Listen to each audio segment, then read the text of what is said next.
If you're looking for some creative ways to dress up your home a bit, here are 21 of them that you will really enjoy.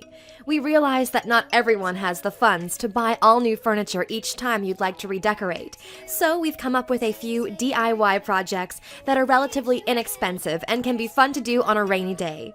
Here are 21 do-it-yourself projects that will make your home look more spectacular. 1.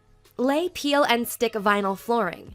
If you're stuck with an ugly floor that you hate, but you don't have the money or energy to retile the entire floor, try peel and stick vinyl flooring. In this example, wood flooring is used, and it only costs 98 cents per square foot. It's easy to install and leaves a beautiful finished floor when you're done. Just be sure to follow the directions carefully or your new floor won't stick. Number 2. Install beadboard wallpaper. One cool way to save money while making a room more pleasant is to use beadboard wallpaper. This is definitely cheaper than using wood to get some of the great texture on the walls, and add something new to any room. One easy hack to making it look like a professional project is to use molding to cover the uneven line where the beadboard wallpaper ends. Do this and your room will be instantly brighter. Number 3. Ditch the colorful 1960s style bathroom for a repainted modern look. Stuck with a bathtub or bathroom tile color that reminds you of something out of the Brady Bunch? Here's an easy way to redo that color in a way that won't break the bank. Using a tub and tile refinishing kit, you can redirect that love from decades ago and come out with a beautifully finished tub and tile. Your bathroom will thank you for the update. If you're not sure if it should be a DIY project or one that requires a professional job, call in a pro to take a look. They'll be able to tell you if your current tile is up to the challenge. Number 4. Paint your tile in a cool pattern. Whether your tile is really bad off or you're just looking for a fresh new look, you can easily paint the tile that's already there. This easy tutorial shows you how you can inexpensively refinish your tile using special tile paint and a few other basic tools. You can even design your own pattern. Number 5. Update your bathroom light fixture. One easy way to change those ugly metallic light fixtures into something a bit more welcoming is by using a simple metallic paint. If you prefer to not take the fixture down, you can just brush on the paint. Use an oil-based metallic paint for a cool finish to this easy DIY project. You're left with a cool new look to your light fixture. You can also get creative with different shaped bulbs for a specialty look. Number 6. Drawer and cabinet knob updates. One quick fix to give a new look to your kitchen or bathroom is by adding new knobs to cabinets or drawers.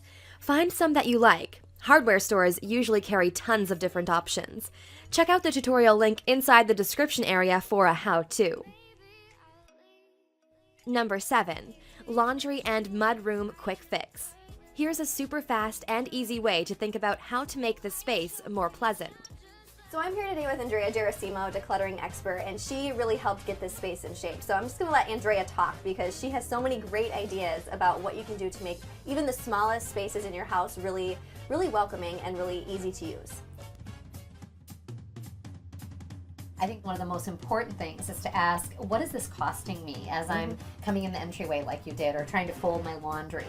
It is a small space, they're all kind of messy, and it's your laundry room. You didn't have a place to set the laundry basket or fold the laundry. Every time I walked in the door, you know, I have a laundry basket sitting here, but along with tons of shoes and coats and hats and mittens, and we're trying to balance around all the different things that were in here that didn't have a home. And to find homes for things was really a key for this, to have a place to put things. So what we did is we grabbed a bunch of bins and we just came in and we got everything out of here. We started by clearing everything off the floor because then it makes it easy to move. Start surface level. Exactly, and I like to do it by categories. So we took one bin and got shoes. We took how many ever bins it needed to get all the like laundry detergents and products. We took them all out into the other room where I'd set up some tables for sorting, and we basically sorted into garbage and recycling, donate, and things that were going to be disseminated. Most of it was coming back here into the laundry space. But even then we divided it from things that were going to go onto the shelf above your sink to another bin of stuff that would live in the closet, and then the kind of outerwear goods. Yep, and those things went back in these different spaces. Exactly. And it's that willingness to take the time to think about it, to notice, like, is this easy to get into or is it cumbersome, that will allow you to create systems that are really long lasting. And once we did that, obviously it was clean up and beautify and what have you. Some of the things that we did, like putting up the artwork here on the side of the machine, it's just beautiful and colorful. This thing has me so excited. And that top, Folding space. created bins there, hats and gloves, room for shoes underneath. So we created a tray for the mail, and then the bowl for keys and your laundry sink and shelves. I feel like we really brightened those up. And it's fun, hopefully repeatable, and really much more efficient. My next project might just be a cupboard to start with, but I like it. I support you. Start easy. start easy. Thank you, Andrea. Number 8. Liven up your entryway. If you don't have a mudroom entrance, get your entryway organized and beautiful in a few simple steps. Clean it up by creating an organized space for shoes, coats, hats, or even designate where each member of your family should hang his or her things. Here are some super cheap hooks that will dress up your entryway.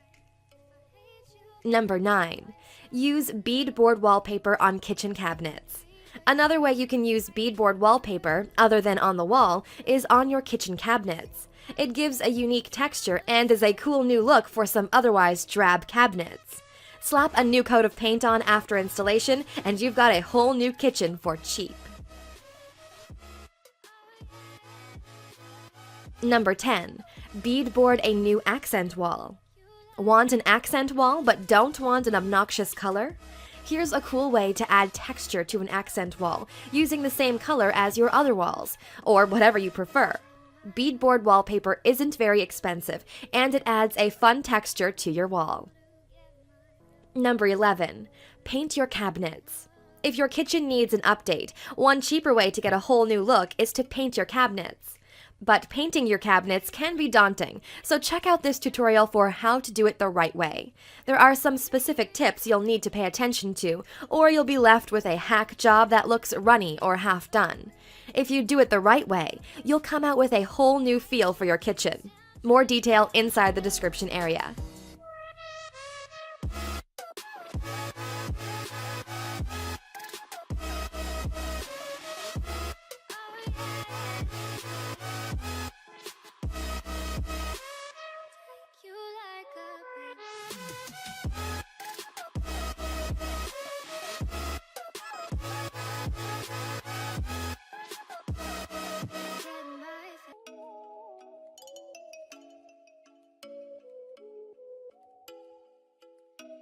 Oh, you make me wanna talk back to you. Say it like that. If I hate you, then find someone new. Baby, but you know I never will. No, so I choke you down just like a pill.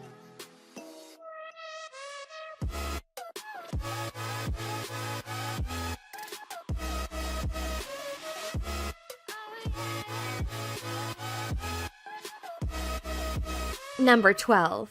Use peel and stick tiles to make your backsplash look brand new. Here's a great way to get that fresh backsplash look in your kitchen without calling in the pros.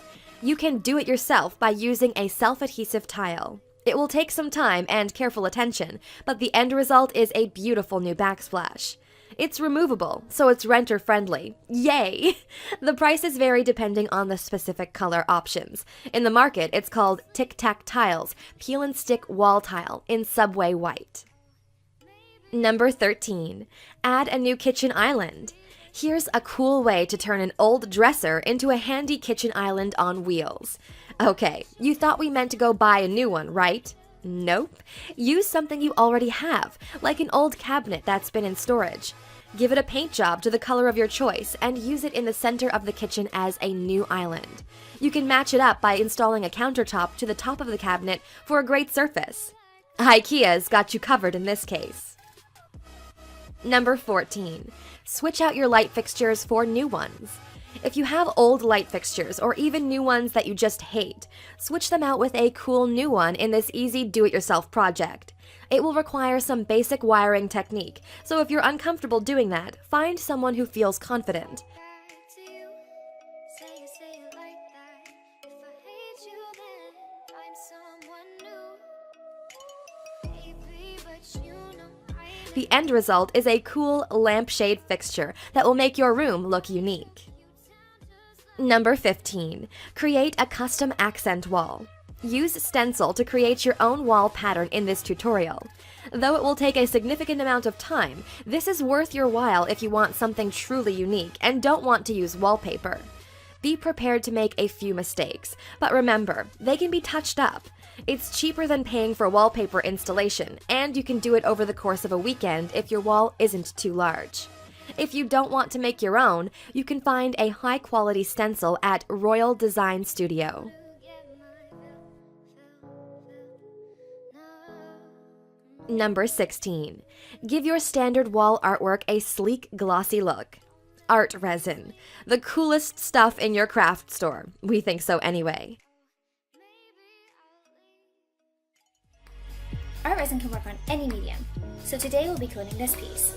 It's an acrylic painting on a wooden panel.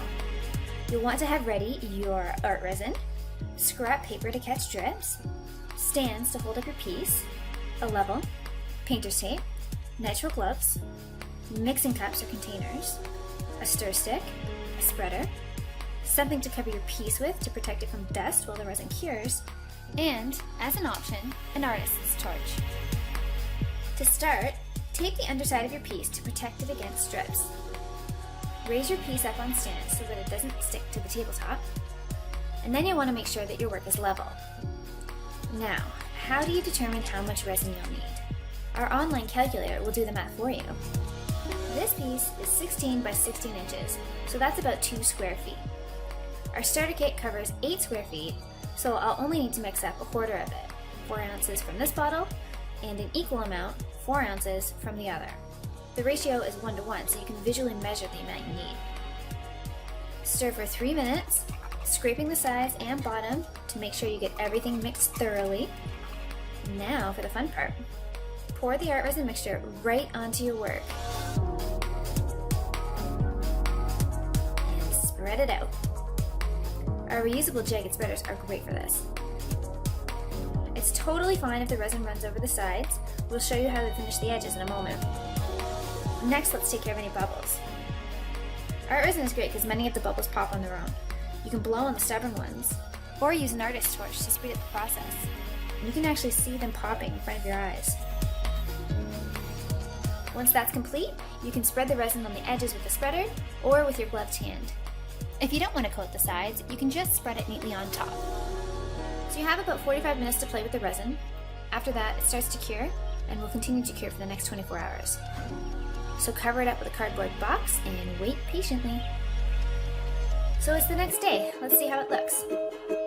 Amazing! It looks and feels like glass, only much less fragile.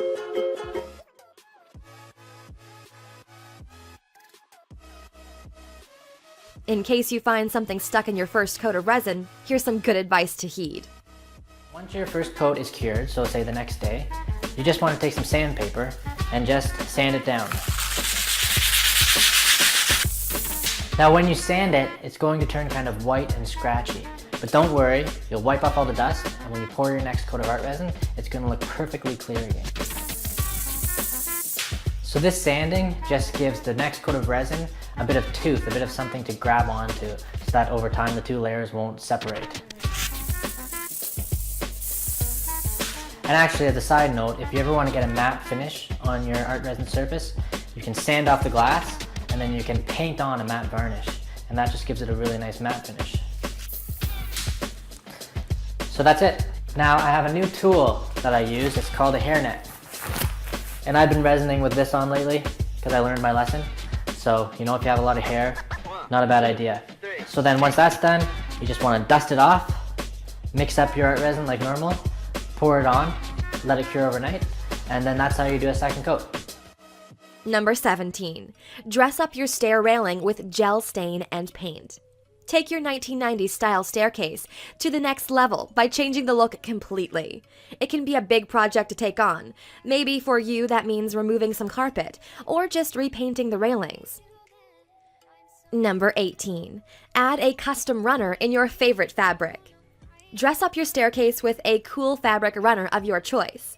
Careful when choosing your fabric. There's going to be a lot of it, so make sure it's both doable for the eyes and the pocketbook. In order to find out how to attach it, check out the tutorial provided by Design Sponge. Number 19. Transform any door you want into a sliding barn door. If you've been watching Fixer Upper, you know sliding barn doors are in. And who doesn't want to slide open some chic wooden doors? Amazon is where you can find sliding door hardware kit that you don't have to take out a loan for.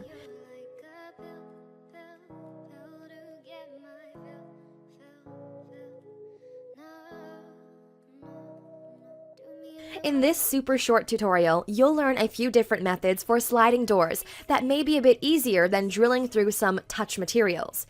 More detail on this, check the link under this video. Number 20. Overhaul your faded garage door using gel stain. Here's an easy way to refinish your faded garage door using only 3 things: a power washer, some gel stain, and a paintbrush. You'll start by cleaning the door well to remove any grime that settled in on it. Choosing a gel stain carefully and test it out on something small first, before you douse your garage door in it. Next, paint it on with a brush, going with the grain of the wood for even coverage. Make sure you do this on a day where it is not in direct sunlight, as the gel dries quickly. And last, number 21. Create a new look to your plain Jane door. Using some simple plywood and a few tools, you can add some texture to your flat door by creating a frame and some straight bars across the door. You can add as many cross panels as you like. After you have the new frame in place, you'll do a quick sand and paint before you're all done. To learn how, check out Jennifer Squire's blog. That's it. Don't forget to like, share, and comment on this video before you leave. And as always, if this channel is new to you, subscribe to the channel to stay up to date on new projects. Thanks for watching.